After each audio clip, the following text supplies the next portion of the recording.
me, your host Elijah O. Tanimola. Thank you for tuning in once again tonight, and I'm so excited to be with you once again.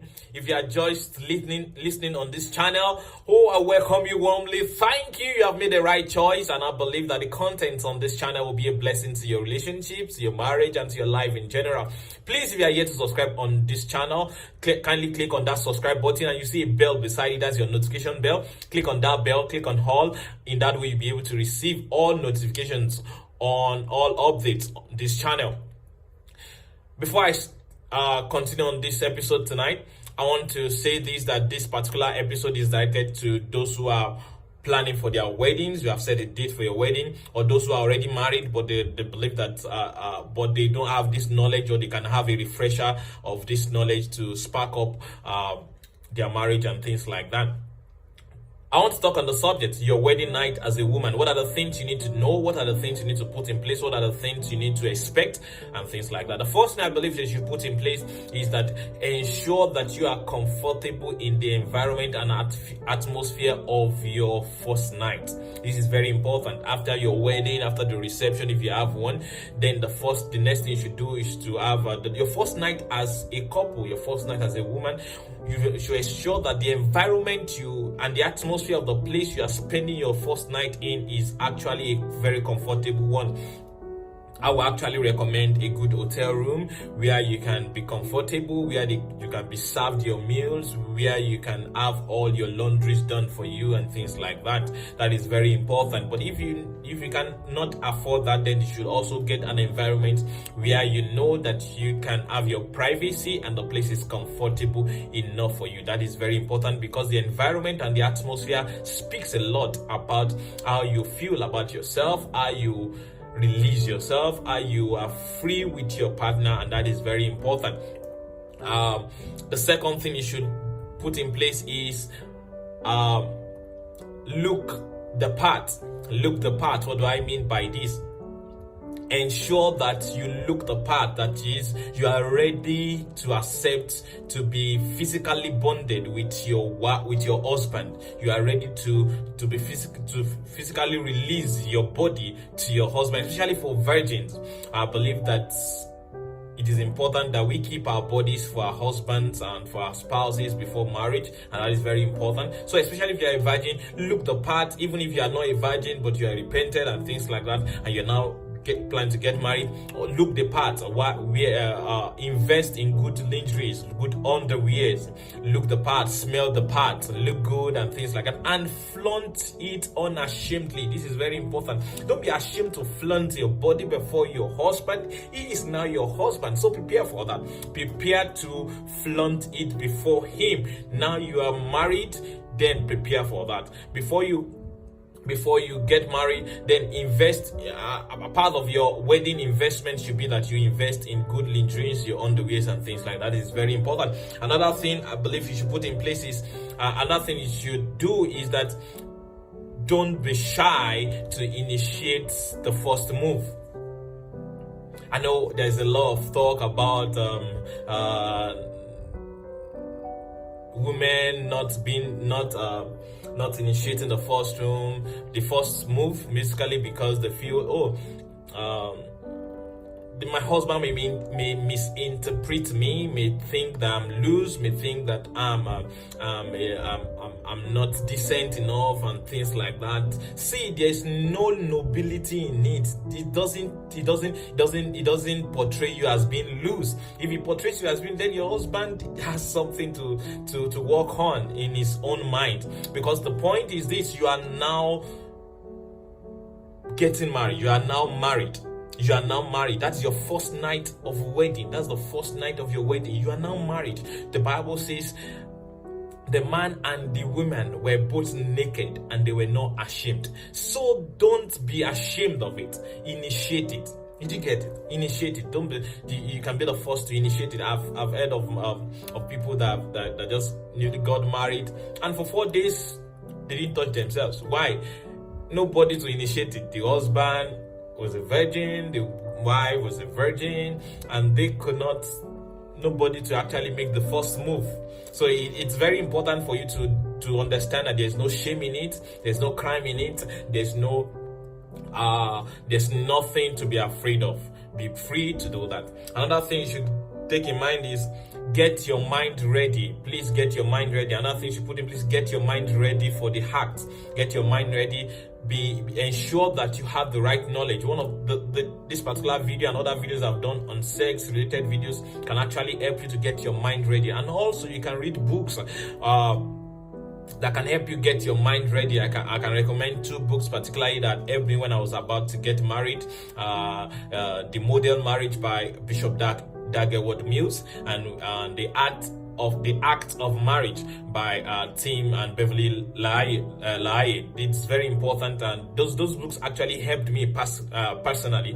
I believe that it will also help you, and some of the content I have on this channel on sex related and intimacy and things like that. I believe that your mind is the primary sex organ of a human.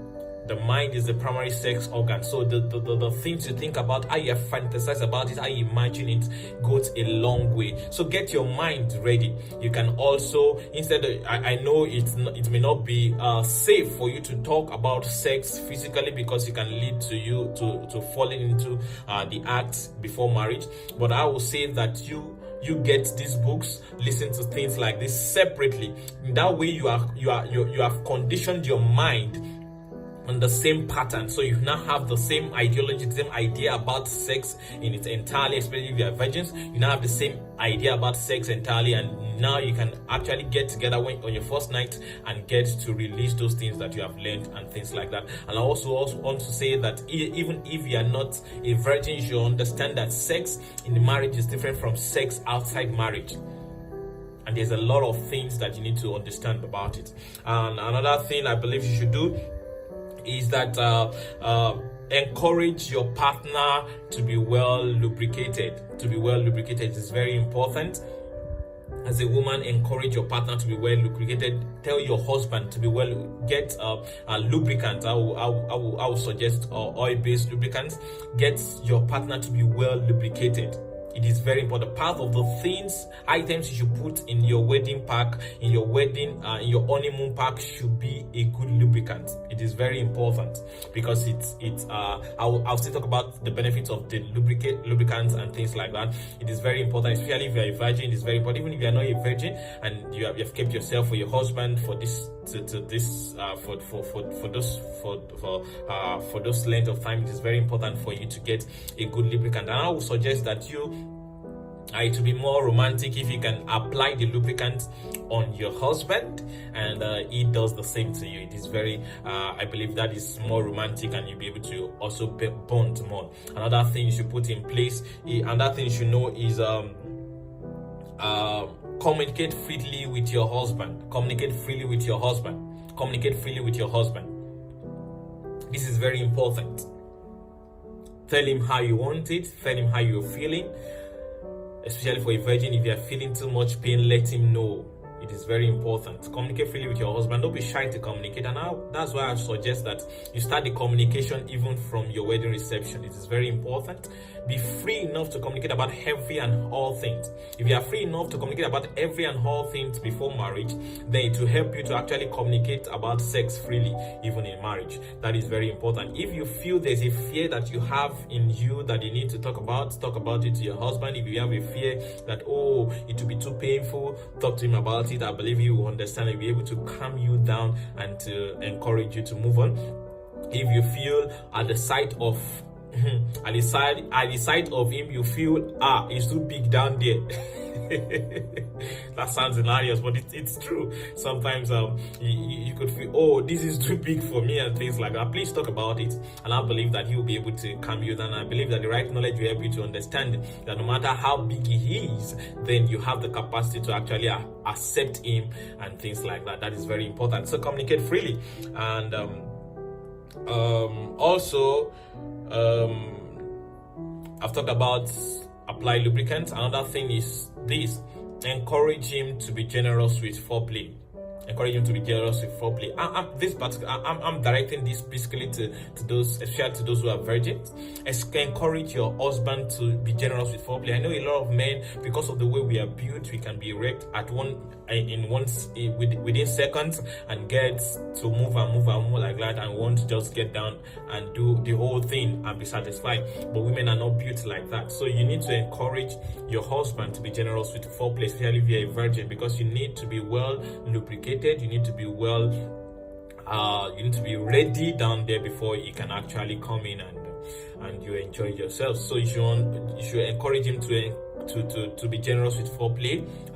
Foreplay goes with kissing, caressing, smooching, and things like that. So encourage him to be generous with that. Let him spend more time together to enjoy your bodies, to enjoy every other part of your body without penetration. It is very important. Foreplay is all about enjoying every part of your body apart from penetration. So that's all about foreplay. So you can be generous, encourage him to be generous with that. In that way, you are mentally ready, you're emotionally ready, and you're also physically ready to actually let him in. Another thing you should prepare for is that prepare for the pain, especially if you're a virgin. You should understand that there's a level of pain you will feel, and you should prepare for it. And please, like I said earlier, be free enough to communicate with your husband. If the pain is too much, then be free to communicate with him. Then he needs to tone it down and maybe take a break from penetration and concentrate on other aspects of foreplay. So that is very important. So prepare for the pain. And also, apart from preparing for the pain, even if you are taking a break from penetration, if the pain is too much, then you should not take too much time to try penetration again. That's the next thing. Don't take too much time to try penetrating again, because a lot of time, because people feel the first pain and they feel like, no, I can't go anymore. So they spend too much space to try again.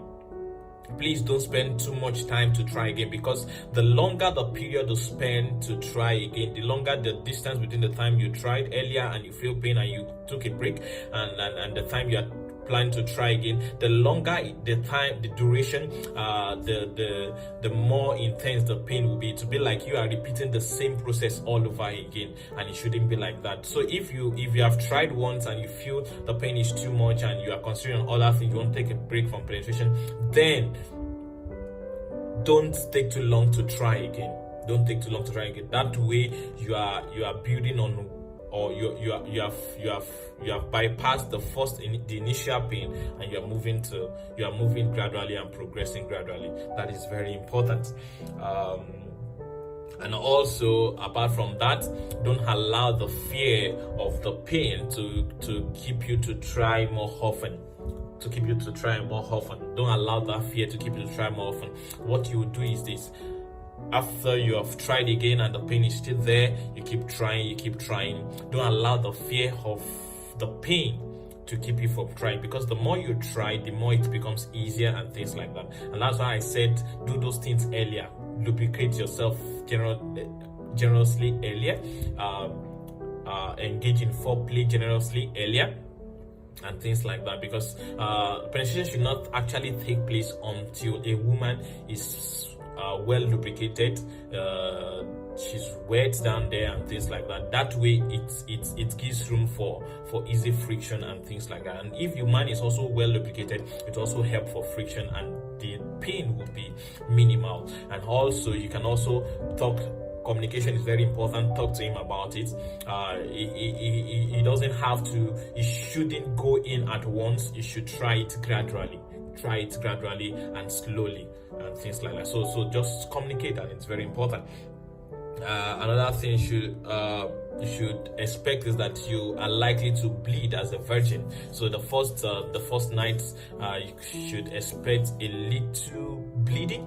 And also, even if you don't see a bleed, you don't bleed, you don't see any blood, that doesn't mean that you are no longer, you have not been a virgin before. You should understand that you may bleed and you may not bleed. That is very important, especially for virgins. Don't allow the fact that you didn't bleed, as you have been seeing in movies, as you have been seeing, or as you have been hearing about and things like that. Don't allow that to make you feel worried and tensed up, because that can actually obstruct the flow of your intimacy at that point.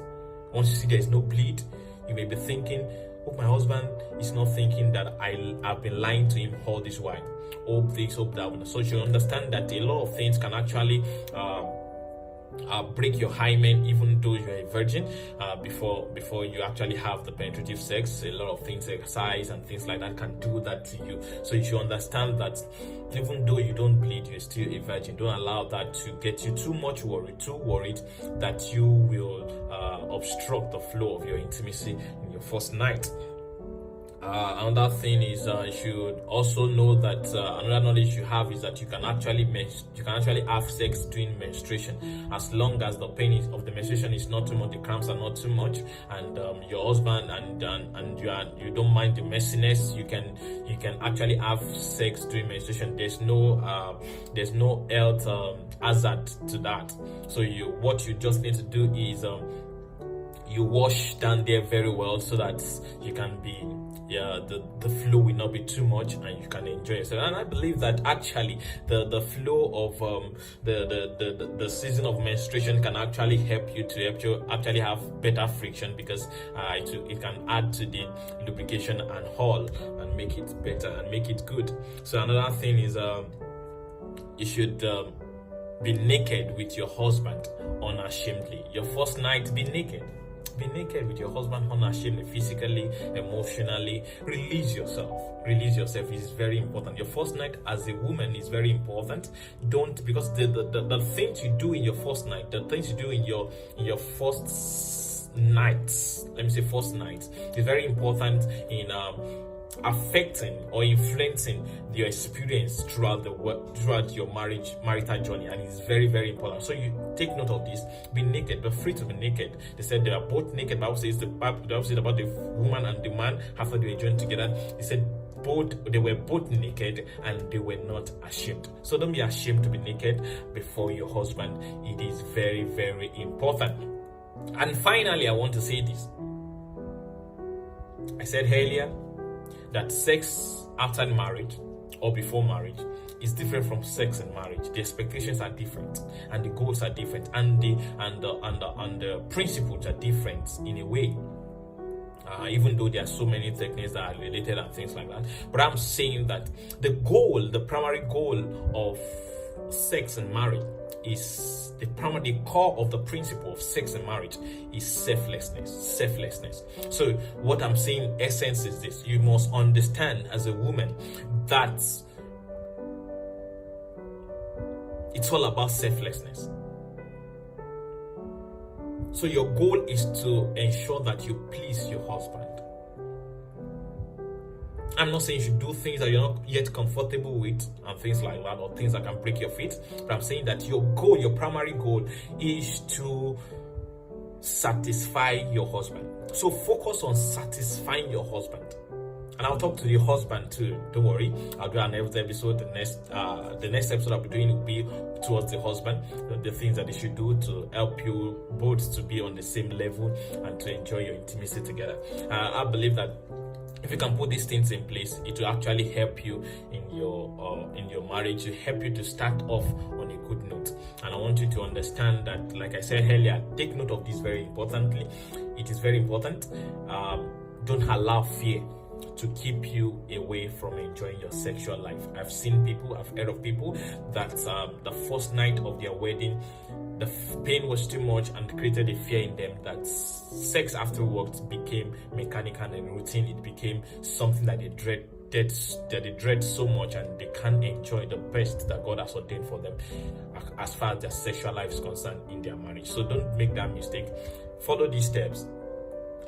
Get good lubricants, look the part and things like that, and ensure that your environment is comfortable for you to have good sex and enjoy intimacy in your marriage. The first night is important and it is critical. I believe that you are able to get something on this episode tonight. Till I come your way next time, stay blessed, stay safe, and bye for now.